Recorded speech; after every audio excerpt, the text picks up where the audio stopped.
Assalamualaikum warahmatullahi wabarakatuh.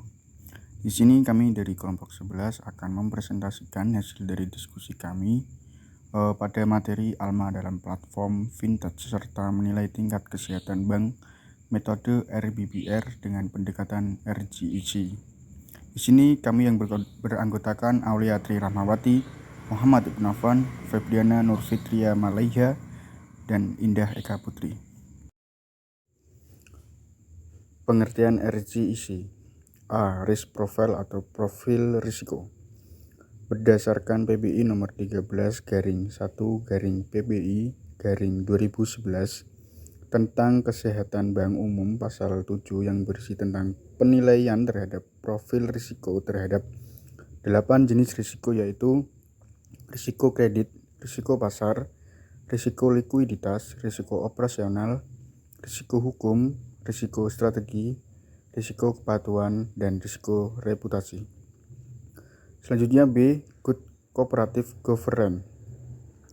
Menurut Bank Dunia, GCC adalah sekumpulan hukum, peraturan, dan kaidah-kaidah yang wajib dipenuhi yang dapat mendorong kinerja sumber-sumber perusahaan guna menghasilkan nilai ekonomi jangka panjang yang berkesinambungan bagi para pemegang saham maupun masyarakat.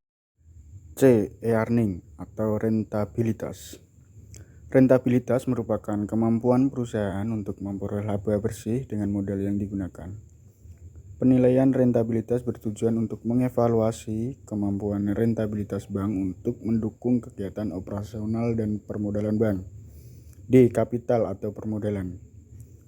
Penilaian faktor permodalan meliputi evaluasi terhadap kecukupan permodalan dan kecukupan pengelolaan permodalan. Bank wajib mengikuti ketentuan dari BI mengenai kewajiban penyediaan modal minimum. Selanjutnya yaitu penilaian tingkat kesehatan bank dengan metode RGEC. 1. Risk Profile atau profil risiko. A. Net Performing Financing atau NPF. Untuk mengetahui total NPF suatu bank dengan pembiayaan bermasalah, yaitu pembiayaan bermasalah yang tergolong kurang lancar, dilakukan dan macet dengan cara rumus NPF, yaitu NPF sama dengan pembiayaan bermasalah dibagi dengan jumlah pembiayaan. Nah, di sini juga sudah disediakan pada tabel matrik pengukuran NPF. Silakan dibaca dan dipahami. Kemudian B. Financing Deposit Ratio atau FDR. Rumus FDR yaitu jumlah pembiayaan dibagi jumlah DPK dikali 100%. Adapun tabel matriks pengukuran FDR yaitu peringkat 1 dengan kriteria 50% sampai dengan kurang dari 75% dengan predikat sangat sehat.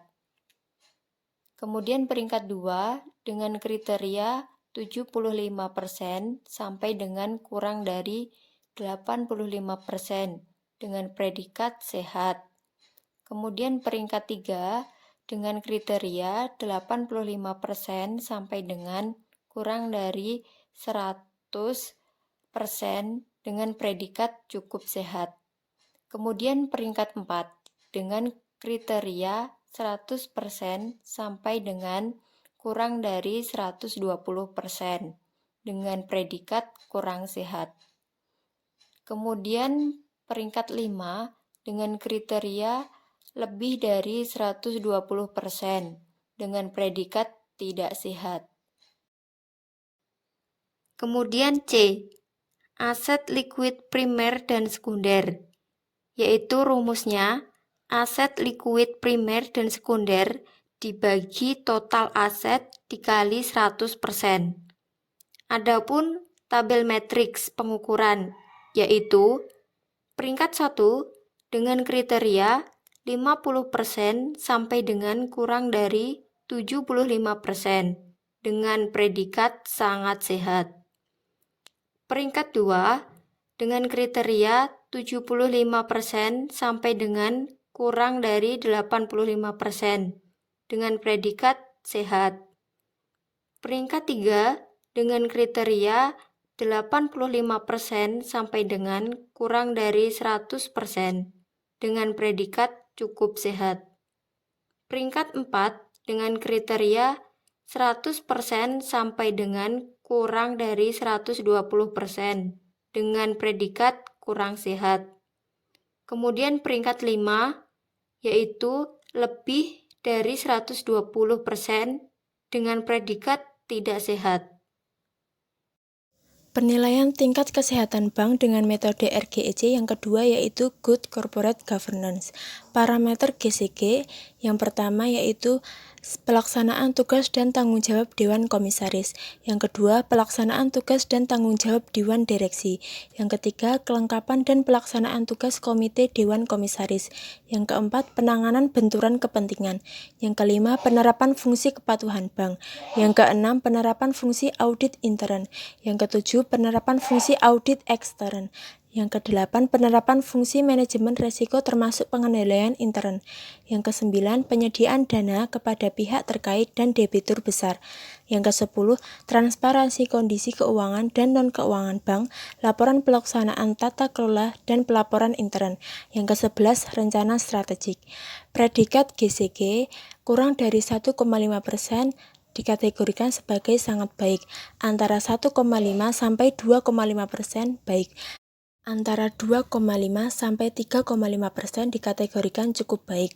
Antara 3,5 sampai 4,5 dikategorikan kurang baik.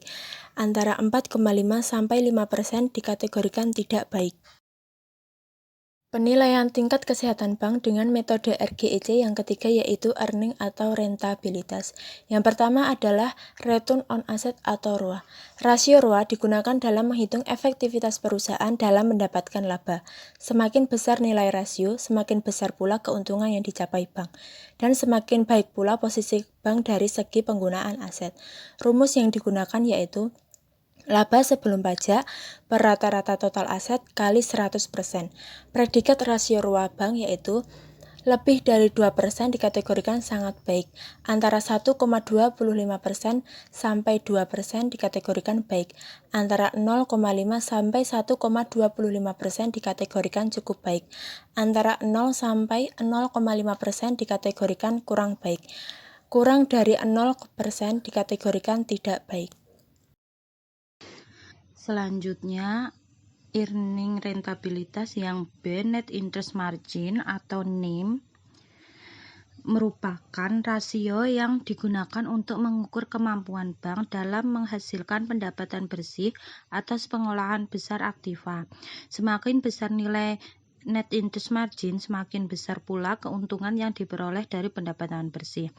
Perhitungannya yaitu pendapatan bunga bersih dibagi rata-rata total earning aset dikali 100%. Predikat NIM bank yang pertama 3% kurang dari NIM dikategorikan sangat baik. 2% kurang dari NIM kurang dari sama dengan 3% dikategorikan baik. Selanjutnya 1,5% kurang dari NIM kurang dari sama dengan 2% dikategorikan cukup baik. 1% kurang dari NIM kurang dari sama dengan 1,5% dikategorikan kurang baik. Yang selanjutnya NIM kurang dari sama dengan 1% dikategorikan tidak baik. Selanjutnya yang keempat adalah kapital atau permodalan. Kapital menunjukkan adanya modal bank yang cukup dalam mencegah adanya exposure saat ini untuk mengatasi tekanan risiko di waktu yang akan datang. Capital Adequacy Ratio atau CAR digunakan untuk mengetahui apakah bank memiliki modal yang cukup sehingga dapat menunjang aktiva risiko. Rumus CAR yaitu modal dibagi aktiva tertimbang menurun risiko atau ATMR dikali 100%. Predikat rasio CAR bank yaitu yang pertama 12% kurang dari CAR dikategorikan sangat baik. 9% kurang dari CAR kurang dari sama dengan 12% dikategorikan baik. 8% kurang dari CAR kurang dari sama dengan 9% dikategorikan cukup baik. Selanjutnya 6% kurang dari CAR kurang dari sama dengan 8% dikategorikan kurang baik. Yang terakhir CAR kurang dari sama dengan 6% dikategorikan tidak baik. Selanjutnya adalah kesimpulan. Kesimpulannya adalah berdasarkan PBI nomor 13/PBI/PBI/2011 tentang penilaian kesehatan bank umum pasal 7 yang berisi tentang penilaian profil risiko terhadap 8 jenis risiko, yaitu risiko kredit, risiko pasar, risiko likuiditas, risiko operasional, risiko hukum, risiko strategi, risiko kepatuhan, dan risiko reputasi.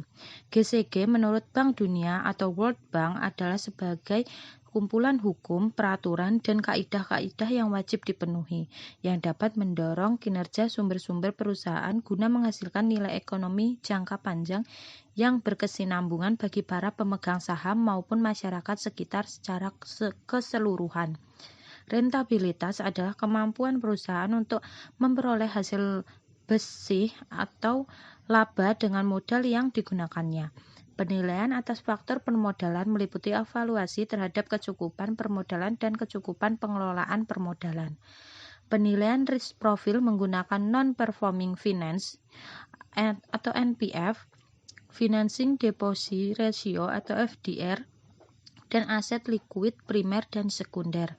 Penilaian GCG menggunakan parameter pelaksanaan tugas dan tanggung jawab Dewan Komisaris, pelaksanaan tugas dan tanggung jawab direksi, kelengkapan dan pelaksanaan tugas komite-komite dan satuan kerja yang menjalankan fungsi pengendalian intern bank, penanganan benturan kepentingan, penerapan fungsi kepatuhan, penerapan fungsi audit internal, penerapan fungsi audit eksternal, penerapan manajemen risiko termasuk sistem pengendalian intern, penyediaan dana kepada pihak terkait atau related party, kemudian penyediaan dana besar atau large exposure, dan transparansi kondisi keuangan dan non-keuangan bank serta rencana strategik bank. Penilaian earning menggunakan perhitungan return on asset atau ROA dan net interest margin atau NIM. Penilaian kapital menggunakan perhitungan capital adequacy ratio atau CAR. Baik, itulah diskusi dari kelompok 11.